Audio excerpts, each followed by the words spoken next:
So hey everyone, welcome back to another quick and very interesting tutorial, where in this quick tutorial I'm going to show you how you can optimize your iPhone's charging to improve your battery health. Now in order to do it, just simply open the settings of your iPhone. It's a very basic feature, but it will definitely save your battery from draining too quickly. Now in order to do it, just simply go to the battery option. Here you're gonna see this option of charging. If you are in the charging limits, you won't see this option of optimize battery charging. Let me quickly set to limit to 100. Now here you're gonna see the optimized battery charging option.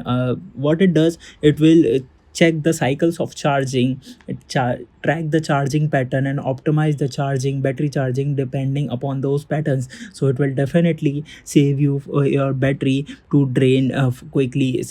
Definitely gonna save your battery. All right, so that's it for this tutorial. I hope this video will be helpful for you. Make sure to hit the like button and subscribe button for more such helpful and interesting tutorials. See you in the next one. Take care.